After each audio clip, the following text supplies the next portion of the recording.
Hello and welcome to the initial Not a Pipe podcast.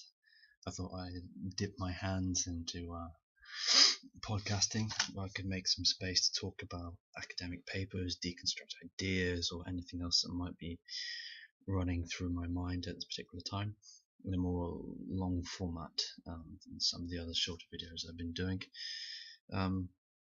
Today, for a start, I thought I'd talk about the limits to knowledge and how you can define terms, particularly in relation to what nature is and how this is going to affect the way in which people conduct research in something called environmental health. That is where you use the natural environment to promote mental and physical well-being, health as well.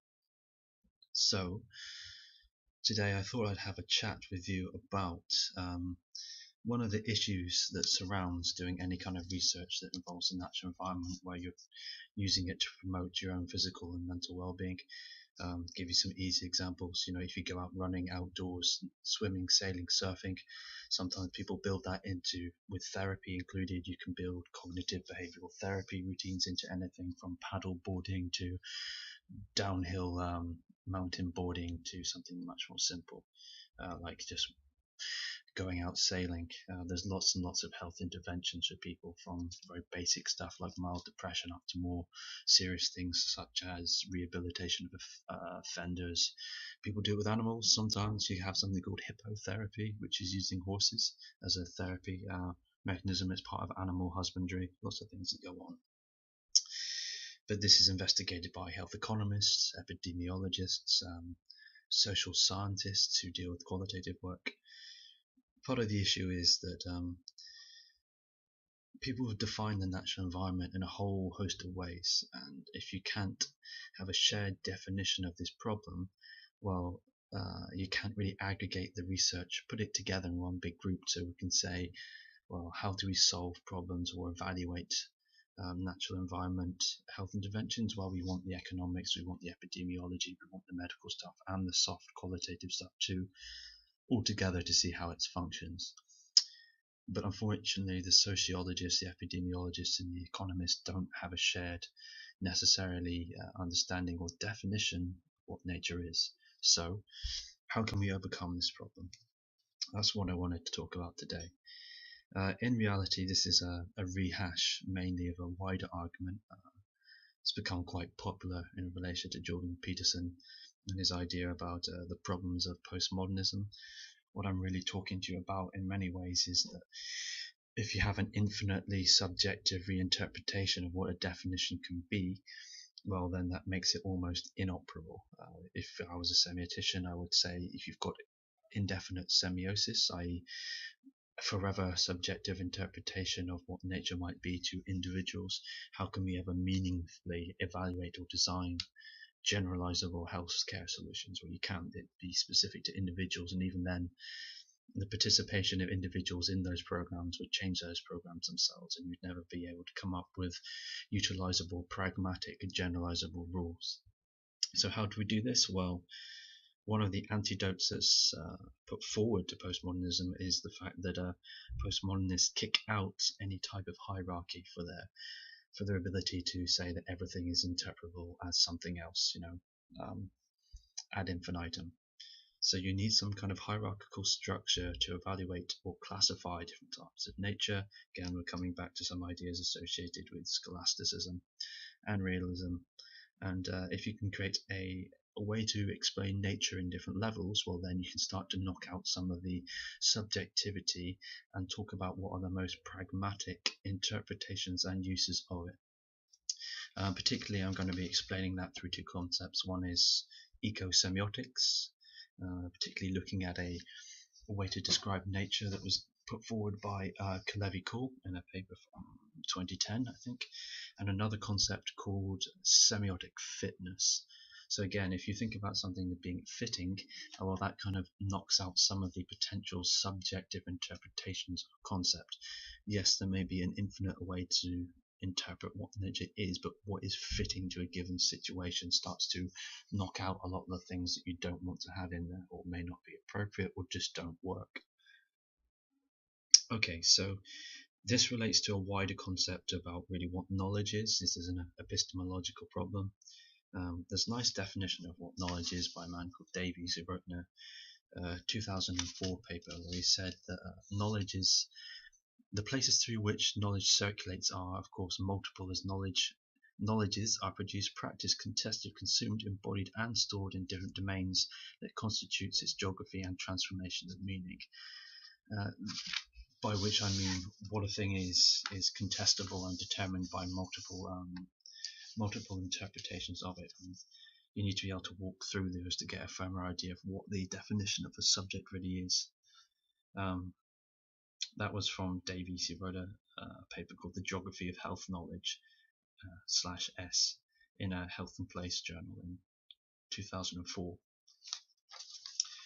Okay, so moving further on,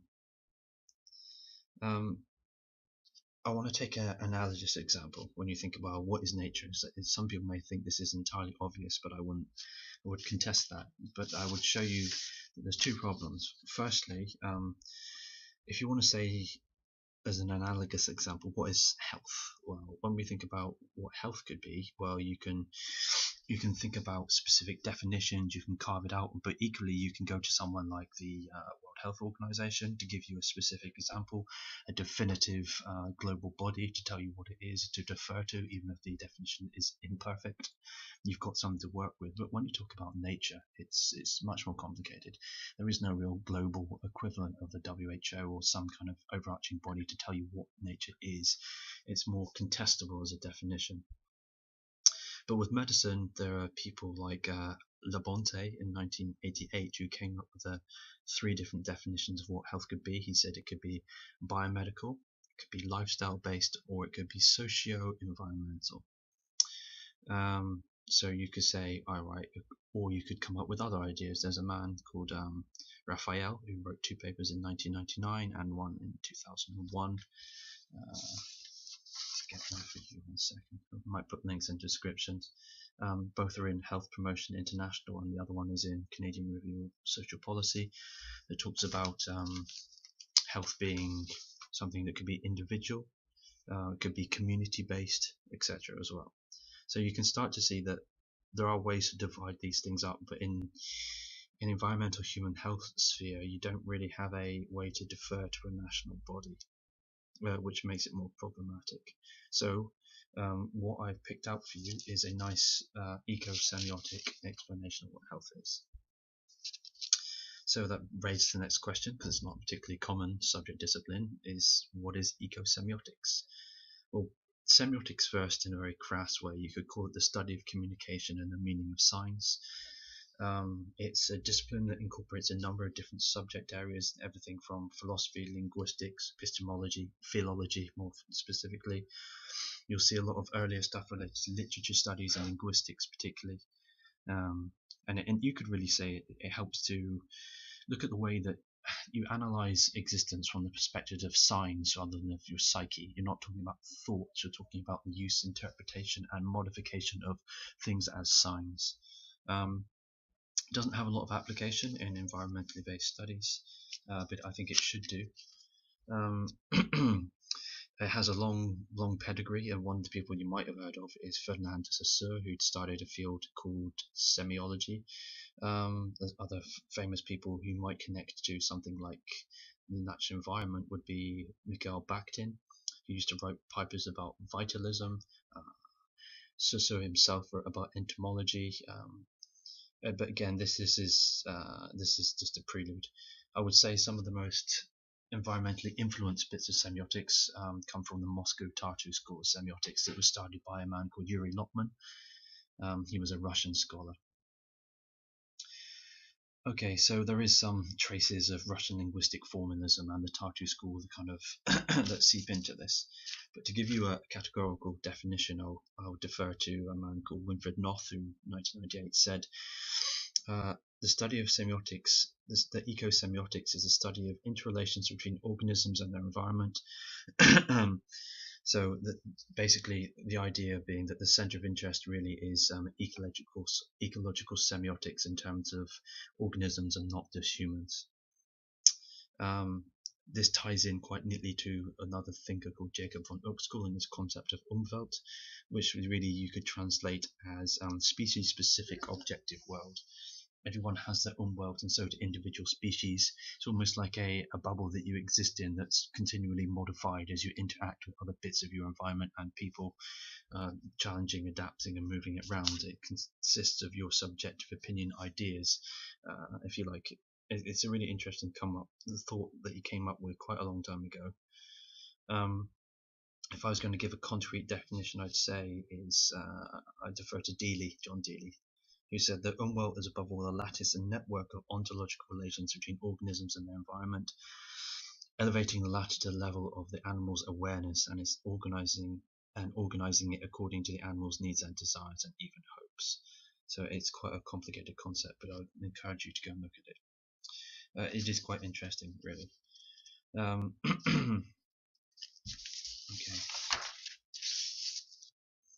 So if you think about it, if everyone's got these sort of little bubbles that they live in, that's their own environment, their own hopes, aspirations, thoughts, etc., you can come up with an idea of the totality of all of these things, really, of different individuals and species, because this is not just humans, you understand. It's everything has its own world. There's a rabbit Umwelt, there's a bacterial Umwelt to a degree.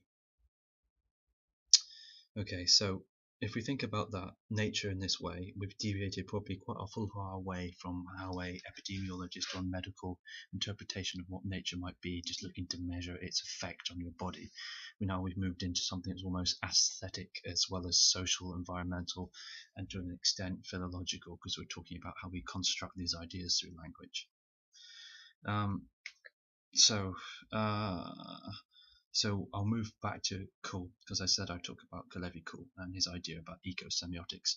But hopefully already you can start to see that if we've got all this broad sweep of what nature could be, when you've got different people from different research traditions interacting, as we're meant to, because transdisciplinary research is meant to be the new thing, an important thing, a way that funders want to see the impact of their work shared, so we're not existing in research silos anymore. This creates a big problem. Because, alright, Kuhl described ecosemiotics in the following term. Ecosemiotics describes the appearance of nature as dependent upon the various contexts or situations. It includes nature's structure as it appears, its classification, which is called syntactics. It describes what it means for people, what there is in nature, which you could call semantics.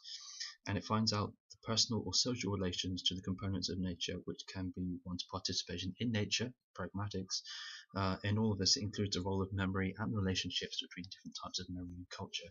So you can see then, it's a lot of stuff. It's an awful lot of stuff. And if we're going to work in an interdisciplinary or transdisciplinary fashion, how are we going to integrate all these different things? Do you think that when you start to measure the, cortisol levels in someone to see the effect of a walking intervention on their health, which is not uncommon for various reasons depending on your physical age, that people are thinking about syntactics, semantics, pragmatics? No, possibly not.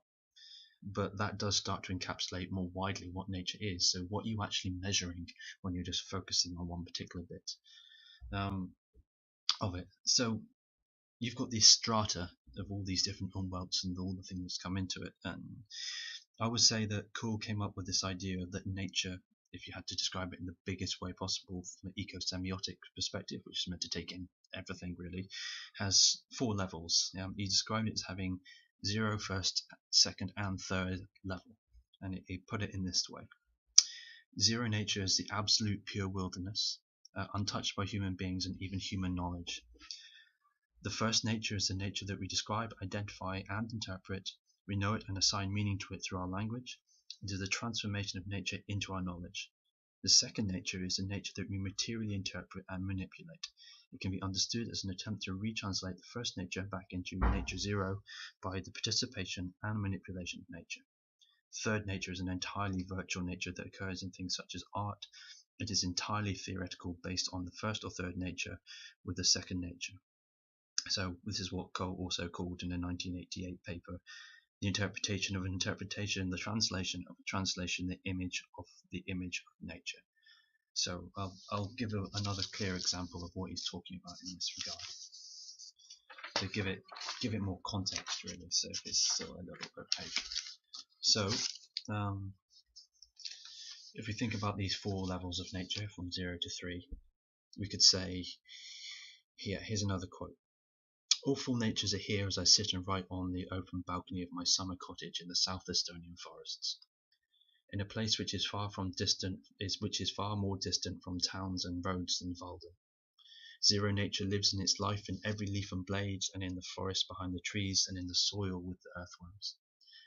1st nature is all the green I see, the birds that sing and dragonflies and the big spider in the upper corner of the balcony keeping its legs on the web. 2nd nature is all of our garden and well, and smoke and sauna, and also a great deal of the forest, since I know that it is growing on the old pastures and meadows which were abandoned nearly 60 years ago. Also in this forest some kind of trees were cut to give others more space to grow. And 3rd nature is all this nature on the screen of the laptop or in the theoretical constructions and in the books my daughter is reading. So you can see there nature spans a whole lot of stuff, from the almost untouched unknown to the virtual. Now, people do research on virtual environments related to health and human sciences and natural environment too, but it's also but they also do stuff on the entirely somatic biological function too. So how can we integrate the visual stuff that is really 3rd nature with the 2nd nature, which is really the subject of a lot of biological research and medical research? Is it even really possible? I think if you don't do this, if you don't think about, or you're not aware, which is the benefit of epistemology, really, if you're not aware of all these different perspectives of how nature can be construed, and if you don't think about this before you research, you end up being able to describe a part of nature without ever thinking about how your research could interrelate to other people that are doing useful, beneficial, positive things. Which is why it's so important, and unfortunately it seldom seems to happen, really, because we still in reality live in our own little research silos of not a lot of use to other people. We don't really think about how the virtual can be connected to the types of nature that are almost unknown, literally either to the physical interpretations of it or the interpretations of the interpretations. Okay, so moving to the next concept, semiotic fitness. So what is semiotic fitness? Well, you can describe it in the following terms, and this is a quote from the Hofmeyr paper from 1998, where they say, what matters is not genetic fitness but semiotic fitness. After all, fitness depends on a relation. Something can be fit only in a given context, but if genotypes and envirotypes, environmental types, reciprocally constitute the context of which fitness should be measured, it seems we should rather talk about the fit in its relation entirety, that is a semiotic capacity, because semiotics really does focus on the ontological relationships between things, to put it bluntly. So what we need to think about is that if you want to get over a part of the problem, that everything can be interpreted subjectively in the postmodern issue, well, you need to think about fitness, and semiotics is a really good way to start to define what fits together, because it is a subject discipline that looks at the changing multiplicity of signs in which we all exist, how they're interpreted, and how they're transcended ontologically, i.e. we can start to think how 0, 1st, 2nd, and 3rd nature can all fit together in a particular paradigm, if indeed it does for what you're working on. There may be a reality that you don't fit it together at all, but you have to realize this. You have to realize this before you start doing your work and understanding how far then, consequently, you can generalize it. Because if you are only talking about 2nd nature or 3rd nature, well then I'm afraid that's as far as you can talk about. You can't talk about the other stuff because you haven't got the case to. But when we talk about nature, in air quotes, essentially, one always thinks about everything, that nature is all and the same to everyone. I'm afraid it isn't, so it's neither unified to everybody, nor is it ultimately completely subjectively interpreted by everyone differently. You have to be able to set up some kind of hierarchy to make the concept function, but regrettably people don't often set up these kind of hierarchies or understanding as Cole gave it before you start your research project, or even after, or even when you link it to other papers or research. So you end up with a fragmented section of research that can't really meaningfully be put together, or when you do, it doesn't work because your initial presumptions weren't correct, I'm afraid. something Slavoj Žižek wrote about in, I can't remember, 2011. It was a 2011 work we did. I'll put some references in the description perhaps. He talked about the idea really that you can mystify your own problems by the way that you phrase your own questions. So you may phrase the question not realizing that you won't get the answer you think you'll get because you didn't really understand the terms of the question to start with. So why is this important? Well, there's an awful lot of funding that goes into ill health, mental health as well, because a lot of these things relate to mental health, and we've decided that nature, it can be a really beneficial thing for treating people, getting you off antidepressants, and the cost to the state of people doing things, getting out, being physically active in nature. There's lots of natural environments that you can go swimming, sailing, surfing, running, hiking in. You don't have to pay your gym membership, you don't have to pay for the manufacture of pharmaceuticals, so it's a really useful cost saver to the taxpayer, the health services, and also beneficial to you. So we should be encouraging people to do it, but if the research doesn't work because we can't integrate it together, well then we don't have a particularly operationalizable solution to it. So all the funding and potential to make things better, I'm afraid, becomes wasted, which is why it's a serious issue to think about epistemology and how you can solve research problems. So you need to, it is an issue that I think has real world ramifications, and that it doesn't really get talked about enough. Yeah, I don't know if there's anything else I really want to say. That's really the thoughts that are on my mind. It may sound hyperbolic, but I think when you break it down into concrete terms, saying that we all have to work together to solve problems collectively, and the different research all has value in different ways, and it's in everyone's interest to spend the money wisely that they're given to do research, well then it might be very important to think about what you actually mean by the things that you want to research before you start to research them. Okay, yeah, okay. So this is something that two researchers called Brown and Castry talked about in 1998. So maybe I'll give them the concluding quotation before I wrap this up.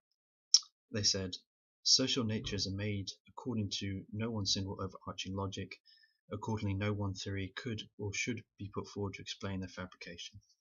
This is not a charter for an undisciplined theoretical pluralism, rather it is a recognition that different theoretical positions must be engaged if nature and the environment are to be properly understood." Okay, so thank you, Braun and Castry, 1998, from a book called Remaking Reality, Nature at the Millennium, published by Routledge. Yes, and that's it really. Case closed, continued. I hope you enjoyed the podcast and it was somewhat informative and useful to you in some way. I'll see if I can make some more to encapsulate my ideas about research problems. Have a great day.